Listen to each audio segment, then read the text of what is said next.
అహ్మదాబాద్ నుంచి లండన్కు బయలుదేరిన కొద్దిసేపట్లోనే ప్రమాదం జరిగింది. 5 నిమిషాలలోనే జరగాల్సిన నష్టమంతా జరిగిపోయింది. మరి దీనికి కారణాలేంటి? లేటెస్ట్ అప్డేట్స్, మరిన్ని అప్డేట్స్ మా ప్రతినిధి లక్ష్మి అందిస్తారు. లక్ష్మి. ఎస్ సుమిత్ర, ఎస్ ఇదొక ఘోరమైన ప్రమాదం. ఎవరు ఊహించి ఉండకపోవచ్చు. నిజంగా అంటే రకరకాల రీజన్స్ విమానాల్లో మనం ప్రయాణించడానికి. ఒకటి ప్రయాణ ఖర్చు గురించి కావచ్చు, దూరం కావచ్చు, ఇటువంటివన్నీ ఉంటాయి. ఇటువంటివన్నీ బేరీస్ చేసుకొని విమాన ప్రయాణం అయితే సేఫ్ అని చాలామంది విమాన ప్రయాణాన్ని ఆప్ చేసుకుంటూ ఉంటారు.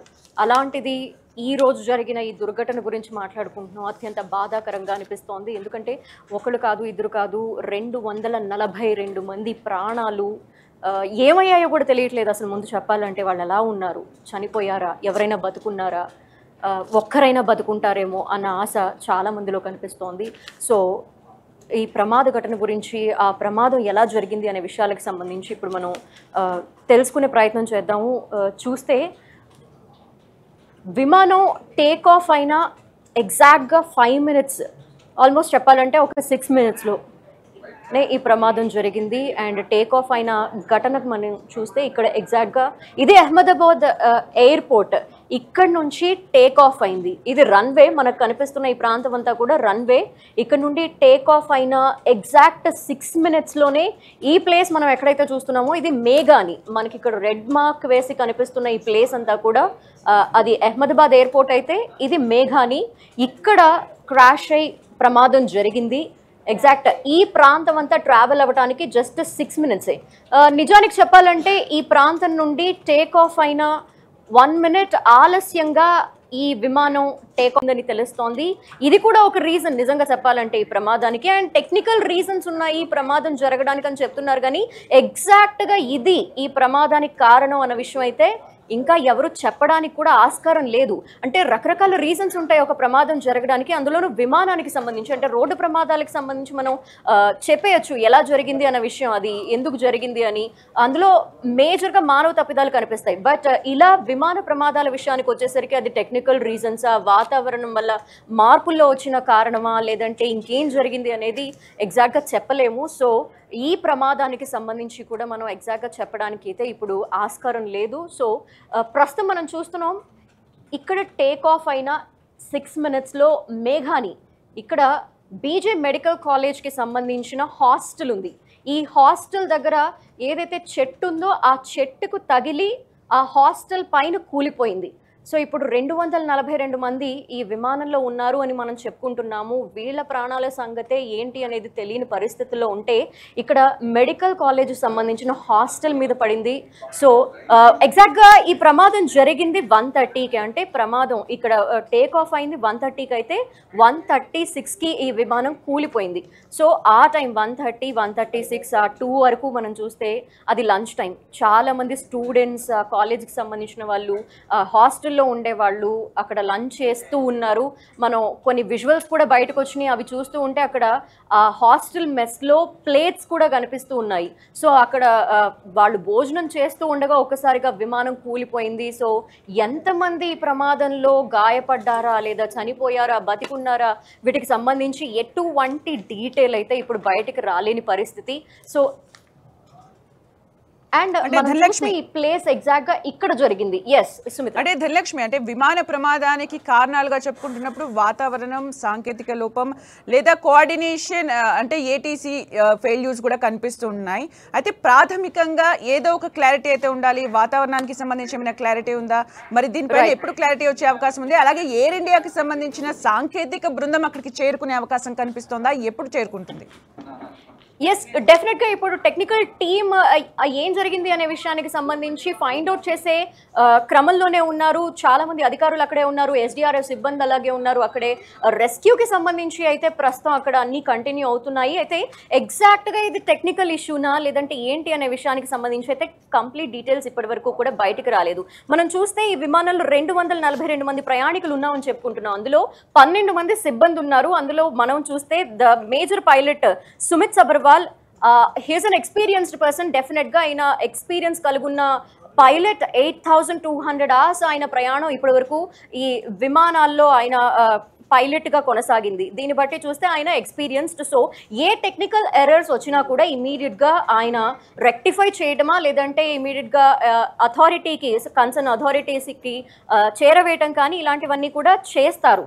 సో ఇక్కడ కూడా టేక్ ఆఫ్ అయిన 1 minute-లోనే ఆయన దగ్గర నుండి కన్సర్న్ అథారిటీస్కి ఇన్ఫర్మేషన్ వెళ్ళింది, టెక్నికల్ ఇష్యూ ఏదో వస్తుంది అన్న విషయాన్ని ఆయన చేరవేశారు అన్న విషయం కూడా మనకు అర్థమవుతోంది. అయితే కాక్పిట్లో కూడా మనకి కొంత ఇన్ఫర్మేషన్ ఉంటుంది, అంటే వీళ్ళు ఏం మాట్లాడుకుంటున్నారు, ఏం జరుగుతోంది, అక్కడ ప్రమాదానికి సంబంధించి ఏమవుతుంది అనే సరౌండింగ్స్లో అక్కడ విషయాలన్నీ కూడా అందులో రికార్డ్ అవుతాయి. సో దానికి ఇంకొంచెం టైం పట్టే అవకాశాలు కనిపిస్తున్నాయి. కాక్పిట్లో రికార్డ్ అయిన ఆ వాయిస్ అంతా కూడా రిట్రీవ్ చేసి అది విని కరెక్ట్గా అనలైజ్ చేసి చెప్పడానికి కూడా కొంత టైం తీసుకునే అవకాశం కనిపిస్తోంది. అండ్ ఇంకో కో పైలట్ ఎవరైతే ఉన్నారో ఆయన కూడా ఎక్స్పీరియన్స్డ్ పర్సన్గానే తెలుస్తోంది. 100 hours అంటే ఒక కంప్లీట్ పైలట్గా వాళ్ళు అప్రూవ్ అవ్వాలంటే ఎన్ని అవర్స్ అయితే ప్రయాణం చేసి ఉండాలో, సో ఆ ఎక్స్పీరియన్స్ అంతా వీళ్ళు పొంది ఉన్న వాళ్ళే. సో వీళ్ళ దగ్గర నుండి ప్రాపర్ ఇన్ఫర్మేషన్ ఎయిర్పోర్ట్ అథారిటీస్కి కన్సర్న్ అథారిటీస్కి అయితే 1 minute-లోనే, అంటే 1:30కి టేక్ ఆఫ్ అవ్వడం స్టార్ట్ అయ్యి 1 minute-లోనే ఏదో టెక్నికల్ ఎర్రర్ ఉంది అన్న విషయాన్ని వీళ్ళు చేరవేశారు.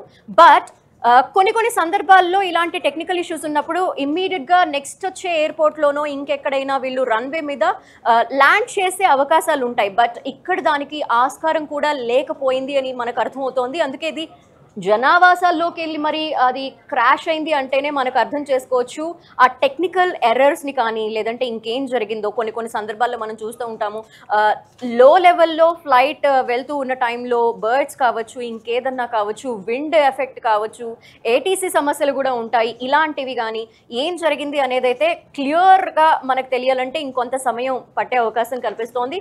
అండ్ మేబీ కొంత వాతావరణ పరిస్థితులు కూడా కారణం అయ్యాయా అనేది కూడా తెలియాల్సి ఉంది. మిక్స్డ్ ఎన్వైరన్మెంట్ కండిషన్స్ కనిపిస్తున్నాయి కాబట్టి సో ఎగ్జాక్ట్ గా ఏం జరిగింది అనేది తెలియాల్సిన అవసరం అయితే ఉంది. ధనలక్ష్మి, మీరు అంటున్నట్టుగా సాంకేతిక బృందం వెళ్ళి గనక క్లారిటీ ఇస్తే గానీ దీనిపైన క్లారిటీ వచ్చే అవకాశం అయితే లేదు. ప్రెసెంట్ యాజ్ ఆఫ్ నౌ మన దగ్గర ఉన్న డేటా అంటే మినిట్ టు మినిట్ ఏం జరిగింది అనేది మాత్రమే మనకి తెలుస్తోంది. మినిట్ టు మినిట్ అసలు అక్కడ ఏం జరిగింది ఒకసారి చెప్తారా? యా, డెఫినెట్ గా. సో ఒకసారి మనం చూద్దాము. 1:30కి ఎగ్జాక్ట్గా రన్వే మీద నుండి విమానం బయలుదేరిన అన్న విషయం అయితే తెలుస్తోంది. 1:31కి ద మెయిన్ పైలట్ ఆయన దగ్గర నుండి కన్సర్న్డ్ డిపార్ట్మెంట్కి ఎవరికైతే టెక్నికల్ ఇన్ఫర్మేషన్ ఇవ్వాలో వాళ్ళకి ఇన్ఫర్మేషన్ వెళ్ళింది, ఇక్కడ ఏదో ఎర్రర్ వచ్చింది, సో కొంత ఆలస్యం జరుగుతుంది, టెక్నికల్ ఇష్యూస్ని మేము అబ్జర్వ్ చేస్తున్నాం అన్న విషయాన్ని ఆయన చేరవేశారు.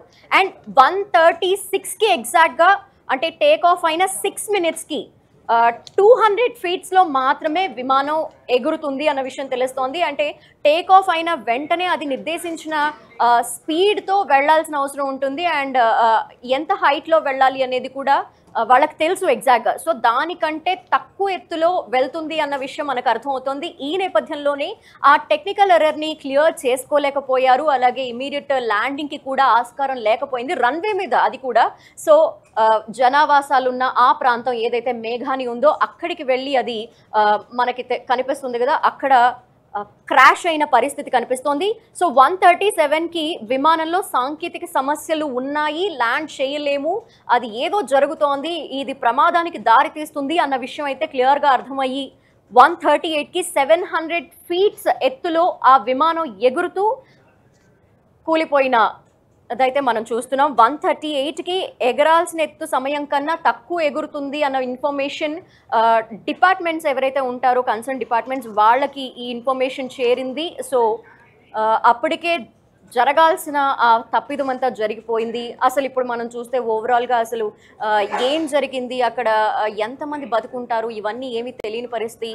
మొత్తం ఆ శిథిలాలంతా చూస్తుంటే అది క్లియర్ చేయడానికి కానీ ఆ ప్రాంతం అంతా కూడా ఒక నార్మల్ రూపం తెచ్చుకోవటానికి, ఎవరు బాడీ పార్ట్స్ ఏంటి అన్న విషయం అర్థం అవ్వటానికి, ఇలా ప్రతిదీ తెలుసుకోవడానికి అసలు ఏమీ కూడా ఆస్కారం లేకుండా ఉంది. సో ప్రస్తుతం అయితే కన్సర్న్డ్ అధికారులు వెళ్తున్నారు ఆ ప్రాంతానికి, సహాయక చర్యలు ఇంకా కొనసాగుతున్నాయి. సో ధనలక్ష్మి అంటే ఫ్లైట్ అహ్మదాబాద్ నుంచి లండన్ అంటే విదేశీ ప్రయాణికులు కూడా ఎక్కువగా ఉన్నట్టుగా తెలుస్తుంది. ఇప్పటికే ప్యాసింజర్స్ లిస్ట్ కూడా వచ్చింది. మరి ఆ లిస్ట్ ప్రకారం ఎంతమంది విదేశీయులు ఉన్నారు, ఎంతమంది భారతీయులు ఉన్నారు? ఓవరాల్ గా 242 members ప్రయాణిస్తున్నారు. అందులో విమానానికి సంబంధించిన ఫ్లైట్ సిబ్బంది కూడా ఉన్నారు. 12 మెంబర్స్ ఉన్నారు విమాన సిబ్బంది. చూస్తే 12 మందిలో 2 పైలట్ అండ్ కో పైలట్ కాగా ఇక క్యాబిన్ క్రూ కూడా ఉంటారు. ఎయిర్ హోస్టెస్ కావచ్చు, ఇంకా వేరే వాళ్ళు కావచ్చు, మొత్తం కలిపి వాళ్ళు 10 మెంబర్స్ ఉంటారు. సో విమాన సిబ్బంది మాత్రం 12 మంది చూస్తే వాళ్ళు. ఇక మిగిలిన వాళ్ళు అంతా కూడా ప్యాసింజర్స్ 230 మంది. అందులో భారతీయులు 169 మంది ఉన్నారు. ఇక 53 మంది బ్రిటన్ వాసులు ఉన్నారు. వాళ్ళు అక్కడికి ప్రయాణిస్తున్నారు. మనం చూస్తే ఈ విమానం లండన్కి వెళ్తుంది అహ్మదాబాద్ నుండి. సో అక్కడికి ప్రయాణించే వాళ్ళు కూడా సంఖ్య ఎక్కువగా కనిపిస్తోంది. అండ్ 7 పోర్చుగీస్ వాసులు కనిపిస్తున్నారు, వాళ్ళు కూడా వెళ్తున్నారు. అండ్ ఒకరు కెనడియన్.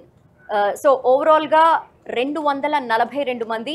ఇక్కడ ప్రమాదంలో ఈ 242 మంది మాత్రమే కాదు, విమానం ఎక్కడైతే కూలిపోయిందో ఆ ప్రాంతంలో హాస్టల్ ఉంది, మెడికల్ కాలేజీకి సంబంధించినది.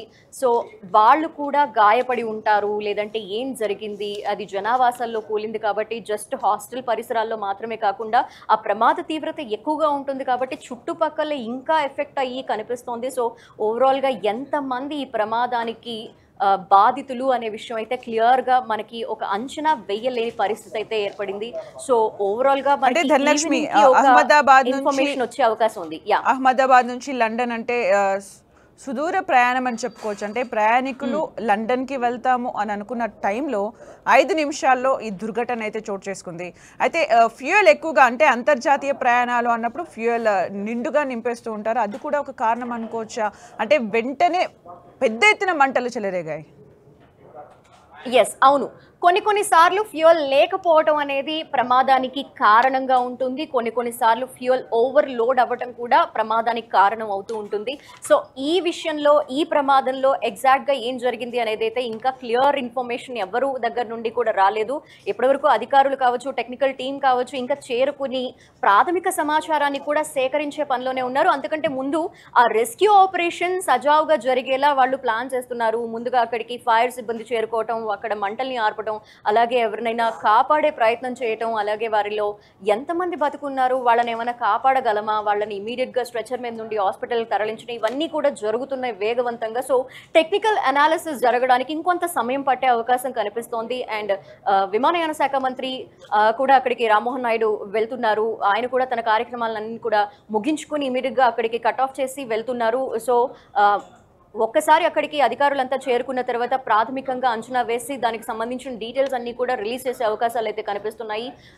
సో ఈ ప్రమాదంలో ఓవరాల్గా బాధితుల సంఖ్య అయితే మరణించారా, లేదంటే ఎవరైనా బతుకున్నారా, ఇలాంటి ఇన్ఫర్మేషన్ అంతా కూడా బయటకు రావడానికి ఇంకొంత సమయం పట్టే అవకాశం ఉంది. అలాగే ప్రమాదానికి గల కారణాలు ఏంటి అనేది కూడా, అది టెక్నికల్ రీజనా, వాతావరణ మార్పుల వల్ల కారణమా, లేదంటే ఇంకేదైనా జరిగిందా, మానవ తప్పిదమే ఏమైనా ఉందా, లేదా బర్డ్స్ కూడా కొన్నిసార్లు లో లెవెల్లో వెళ్తున్నప్పుడు విమానాలు వాలే అవకాశాలు కనిపిస్తున్నాయి కాబట్టి అలాంటిది ఏమైనా జరిగిందా అనే దానికి సంబంధించి కూడా పూర్తి సమాచారం అంతా అధికారులు అనలైజ్ చేసి మనకి ఇన్ఫర్మేషన్ ఇవ్వాల్సిన అవసరం ఉంటుంది. కాబట్టి ఇంకొంత టైం పట్టే అవకాశాలు అయితే క్లియర్ గా కనిపిస్తున్నాయి. నిజంగా ఎగ్జాక్ట్ గా ఏం జరిగింది అనే దానిపైన క్లారిటీ వచ్చడానికి అయితే సమయం పడుతుంది. అయితే ఇప్పుడు ప్రమాదం జరిగిన దాన్ని చూసి కొంతమంది ఎక్స్పర్ట్స్ కానీ మాట్లాడుతూ ఉంటారు, ఎక్స్ పైలట్స్ కానీ మాట్లాడుతూ ఉంటారు, స్పందిస్తూ ఉంటారు. వారు ఏమైనా స్పందించారా, దీనికి సంబంధించి ఏం చెప్తున్నారు, అసలు ఏం జరిగి ఉండొచ్చు అంటున్నారు?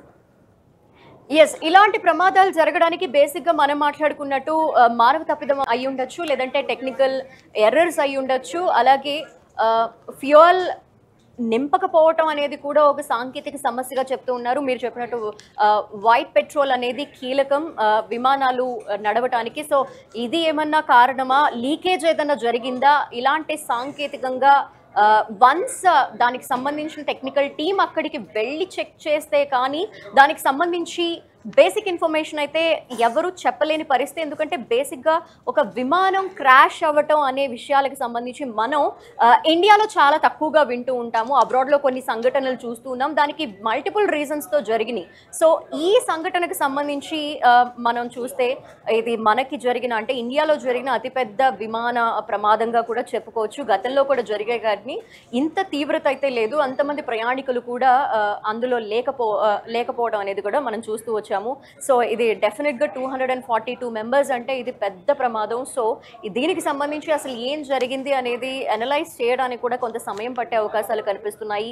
అండ్ టెక్నికల్ టీమ్ ఇప్పుడు అక్కడికి చేరుకున్న నేపథ్యంలో వాళ్ళు కూడా అనలైజ్ చేస్తున్నారు ఏం జరుగుతుంది అనేది. అండ్ మీరు అన్నట్టు అది వైట్ పెట్రోల్ లీకేజా, లేదంటే ఏం జరిగింది, విమానాల, లేదంటే విమానం పైన ఏదైనా బర్డ్ వాలటమా, లేదంటే వాతావరణ మార్పుల కారణంగా ఏమైనా జరిగిందా, ఇలాంటివన్నీ కూడా తెలియాల్సిన అవసరం ఉంది. అండ్ ఎగ్జాక్ట్గా మనం చూస్తే ఫ్లైట్ నెంబర్ కూడా మనకు కనిపిస్తుంది AI-171. ఈ విమానానికి సంబంధించి ప్రస్తుతం ప్రమాదం జరిగింది. ఎగ్జాక్ట్గా ఏ టైంకి జరిగింది, ఏ టైంకి డిపార్చర్ అయింది, ఇలాంటి డీటెయిల్స్ అన్నీ కూడా మనకు కనిపిస్తున్నాయి. అండ్ రూపాని విజయ్ కూడా ఉన్నారు, అంటే ఆయన ఎక్స్ సీఎం. సో ఆయన కూడా వన్ ఆఫ్ ద ప్యాసింజర్ అని తెలుస్తోంది ఈ విమానంలో. సో ఎంతమంది గాయపడ్డారు, ఎంతమంది బతికి బయటపడగలరు, లేదంటే ఎవరు గాయాలతో బయటకు వస్తారు ఏంటి అనే విషయాలకు సంబంధించి అందరూ కూడా ప్రే చేస్తున్న పరిస్థితి. 242 మందిలో ఒక్కరైనా సేఫ్గా బయటపడాలి అని కోరుకుంటున్న తరుణం ఇది. ఎందుకంటే అంత పెద్ద తీవ్రమైన ప్రమాదం జరిగిన తర్వాత ఆ ప్రాంతాన్ని మనం ఒకసారి చూస్తే మొత్తం కూడా బ్లాస్ట్ అయిపోయి ఆ ప్రాంతం అంతా ఒక్కసారిగా మంటలు ఎగసిపడి, సో ఏం జరిగింది అనేది ఆ చుట్టుపక్కల ఉన్న వాళ్ళు కూడా గమనించి అర్థం చేసుకోలేని పరిస్థితి. అండ్ ప్రమాద తీవ్రత ఎక్కువగా ఉంది అంటున్నారు, మృతుల సంఖ్య కూడా పెరిగే అవకాశం ఉంది అంటున్నారు. వీటన్నింటికి కారణాలు ఏంటి? అంటే అది వెళ్ళి మెడికల్ కాలేజ్ పైన పడటం కూడా ఒక కారణంగా చెప్పుకోవచ్చా? రైట్, ఎగ్జాక్ట్గా. ఎందుకంటే మెడికల్ కాలేజ్కి సంబంధించిన హాస్టల్ అండ్ ఆ చుట్టుపక్కలంతా కూడా జనావాసాలు, మొత్తం రెసిడెన్షియల్ ఏరియా లాగా కనిపిస్తోంది ఆ ప్రాంతం అంతా. విమానం పడిన ప్లేస్ మేఘాని అనే ప్రాంతంలో పడింది. మేఘాని అనే ప్రాంతంలో ఉన్న మెడికల్ కాలేజ్కి సంబంధించిన హాస్టల్ అండ్ చుట్టుపక్కలంతా కూడా నివాస సముదాయాలు కనిపిస్తున్నాయి. సో ఇంకా ఒక్క హాస్టల్ గురించే మనం మాట్లాడుకుంటున్నాం. చుట్టుపక్కల కూడా ఎన్ని బిల్డింగ్స్ కావచ్చు, ఎన్ని హౌసెస్ కావచ్చు ఎఫెక్ట్ అయ్యాయి అనేది మనం ఇంకా ప్రాథమికంగా అంచనా వేయడానికి కూడా కుదరదు. 242 నుండి ఇంకా ఆ బాధితుల సంఖ్య పెరిగే అవకాశాలు అయితే కనిపిస్తున్నాయి. హాస్టల్లో అసలు ఎంతమంది ఉన్నారు అనేది తెలీదు. అండ్ డెఫినెట్గా 1:30 అనేది లంచ్ టైం కాబట్టి ఆల్మోస్ట్ హాస్టల్కి సంబంధించిన వాళ్ళు అక్కడే లంచ్ చేస్తూ ఉంటారు. అండ్ మనం అక్కడ వాళ్ళు తిన్న ప్లేట్స్ చూస్తేనే అర్థమవుతుంది ఆ ప్రాంతంలో ఉన్న వాళ్ళంతా కూడా ప్రమాదం జరిగినప్పుడు ఒకసారిగా ఫ్లైట్ అక్కడ క్రాష్ అయిన టైంలో వాళ్ళంతా చల్లా చెదురుగా పడిపోయి ఏం జరిగింది అనేది కూడా, అంటే రెస్క్యూ చేయడానికి కూడా చుట్టుపక్కల నుండి ఎవరైనా రావడానికి కూడా సాహసం చేయలేనంత ప్రమాద తీవ్రత కనిపిస్తోంది.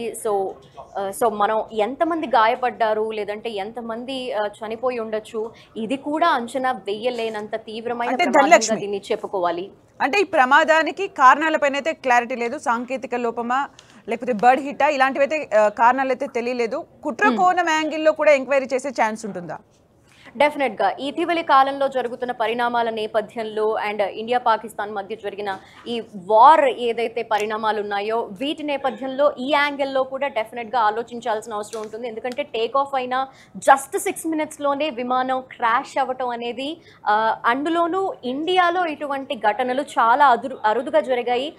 కొన్ని సంఘటనలు ఉన్నాయి ఇటువంటివి, టెక్నికల్ ఇష్యూస్ జరిగాయి. అలాంటి టైంలో ఇమ్మీడియట్గా నెక్స్ట్ ఎయిర్పోర్ట్ ఎక్కడ ఉంటుందో అక్కడ దాన్ని ల్యాండ్ చేయటం కానీ, వాళ్ళందరినీ వాళ్ళని సేఫ్ గార్డ్ చేయడం కానీ ఇలాంటివి జరిగాయి. కానీ ఇలా 242 మంది ప్రయాణిస్తున్న విమానం కూలిపోవటం అనే దాంట్లో ఏదైనా కుట్రకోణం డెఫినెట్గా ఉంటుంది అన్న యాంగిల్లో అధికారులు డెఫినెట్గా ఇప్పుడు ఎంక్వైరీ చేసే పనిలో అయితే ఉన్నారు, నిమగ్నమయ్యారన్న విషయం అయితే మనకు అర్థమవుతుంది. 6 minutesలోనే ఈ ప్రమాదం జరగడం అనేది కూడా అనుమానాలకి తావిస్తోంది. బట్ ఇక్కడ ఇంకొక విషయం ఏంటంటే టెక్నికల్ ఇష్యూ అరైజ్ అయింది అన్న విషయాన్ని టేక్ ఆఫ్ అయిన 1 minuteలోనే పైలట్, ఎవరైతే సీనియర్ పైలట్ మనకు కనిపిస్తున్నారో ఆయన ఇన్ఫర్మేషన్ టెక్నికల్ కన్సర్న్ డిపార్ట్మెంట్కి ఇచ్చారు అన్న విషయం అయితే తెలుస్తోంది. ఈ నేపథ్యంలో అది ముందుగా మరి కుట్రకోణంలో జరిగిన విషయమా, లేదంటే నిజంగానే అక్కడ టెక్నికల్ ఇష్యూ అరైజ్ అయిందా, టేక్ ఆఫ్ తీసుకోవడానికి అక్కడ ఏమైనా టెక్నికాలిటీస్ ఇబ్బందిగా అనిపించి జరిగిందా ఏంటి అనేది అయితే నిజంగా అక్కడికి అధికారులు వచ్చి ఆ విషయాలన్నీ కూడా పరిశీలించిన తర్వాత మాత్రమే తెలుస్తుంది. బట్ మనం ఇక్కడ ప్రమాద దృశ్యాలు అయితే ఒకసారి చూద్దాము, ఆ ప్రమాద తీవ్రత అర్థమవుతుంది. ఎందుకంటే ఈ ప్రాంతం అంతా కూడా BJMC హాస్టల్ బిల్డింగ్, ఈ బిల్డింగ్ పైన ఒకసారిగా కూలిన నేపథ్యంలో మొత్తం ఇదంతా కూడా దానికి సంబంధించిన విమానానికి సంబంధించిన శిథిలాలు అవన్నీ కూడా ఒకసారిగా చెల్లాచెదురుగా పడిపోయిన దృశ్యాలు అండ్ హాస్టల్లో ఆ విద్యార్థులు కొంతమంది మనకు కనిపిస్తున్నారు, కొంతమంది సేఫ్ గార్డ్ అయిన వాళ్ళు ఆ ప్రాంతం నుండి అక్కడి నుండి వెళ్ళిపోతూ కనిపిస్తూ ఉన్నారు. ఇదంతా కూడా హాస్టల్కి సంబంధించిన భవనమే కనిపిస్తోంది. అండ్ ఒకటి అక్కడ చెట్టుకి తగిలి ఆ భవనం మీద కూలిపోయింది అన్న విషయాన్ని కూడా మనం గమనించాలి. అత్యంత లోలో వెళ్తుంది కాబట్టి విమానము, చెట్లు హైట్ ఎక్కువ ఉంటాయి. సో ఆ విమానం చెట్టుకి తగిలి ఇమీడియట్గా అక్కడ పక్కనే ఉన్న BJMC హాస్టల్ బిల్డింగ్ పైన కూలిపోయింది అని తెలుస్తోంది. సో ఇదంతా కూడా విమానానికి సంబంధించినవే ఈ విజువల్స్ అన్నీ కూడా. సో ఈ బిల్డింగ్ మీద కూలిపోయినప్పుడు ప్రమాదానికి సంబంధించిన శిథిలాలన్నీ ఒకసారిగా కూలిపోవడం, అంటే మనం కొన్ని ఎర్త్క్వేక్స్ రావడం ఇటువంటివి చూస్తూ ఉంటాము, అలాంటి బాంబ్ బ్లాస్టులు జరిగినవి చూస్తూ ఉంటాం. అలాంటప్పుడు కూడా ఇంత తీవ్రత కనిపించి ఉండదు. సో విమానం కూలిపోయిన వెంటనే, అంటే మేబీ ఆ విమానంలో వైట్ పెట్రోల్ అధికంగా ఉండటం వల్ల కూడా కొన్నిసార్లు బ్లాస్ట్ తీవ్రత ఎక్కువగా ఉండే ఛాన్సెస్ ఉంటాయి. సో దీనివల్ల ఈ ప్రమాద తీవ్రత ఇంకొంచెం పెరిగి ఉండొచ్చు. సో ఎగ్జాక్ట్గా ఏంటి ఈ ప్రమాదానికి కారణం? టెక్నికల్ రీజన్సా, లేదంటే బర్డ్ హిట్టా, ఇంకేదైనా కారణమా, మానవ తప్పిదమా? ఇవన్నీ తెలియాలంటే మాత్రం కన్సర్న్ డిపార్ట్మెంట్ అధికారులు అక్కడికి చేరుకుని వాళ్ళు అనలైజ్ చేస్తే తప్పించి మనం ఒక ప్రాథమిక అంచనాకైతే రాలేము. సుమిత్ర.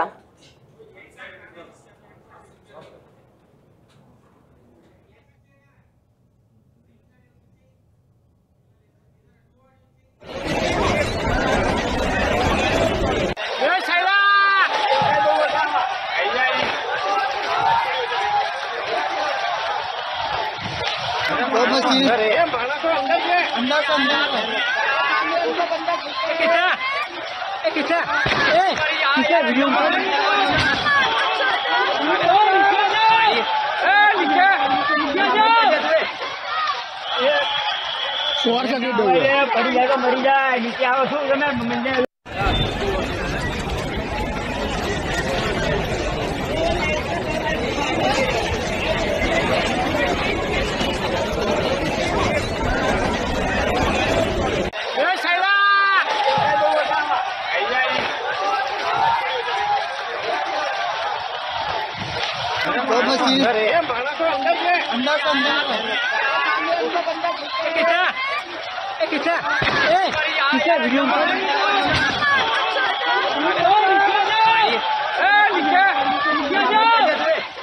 అహ్మదాబాద్ నుంచి లండన్ కి బయలుదేరిన 5 నిమిషాల్లోనే జరగాల్సిన నష్టం జరిగిపోయింది. ఒక్కసారిగా ఎయిర్ ఇండియా విమానం కుప్పకూలింది. చెట్టును తాకి జనావాసాల్లో కూలిపోయిన దృశ్యాల్ని మనము 10 టీవీ స్క్రీన్ పైన చూడొచ్చు. అయితే ఆ మంటలు అదుపులోకి వచ్చిన తర్వాత అది మిగిల్చిన డ్యామేజ్ని కూడా మనము చూడొచ్చు. మంటలు అదుపులోకి వచ్చిన తర్వాత ఒక బిల్డింగ్ కూడా కంప్లీట్గా దగ్ధమైపోయిన దృశ్యాల్ని మనం చూస్తూ ఉన్నాం.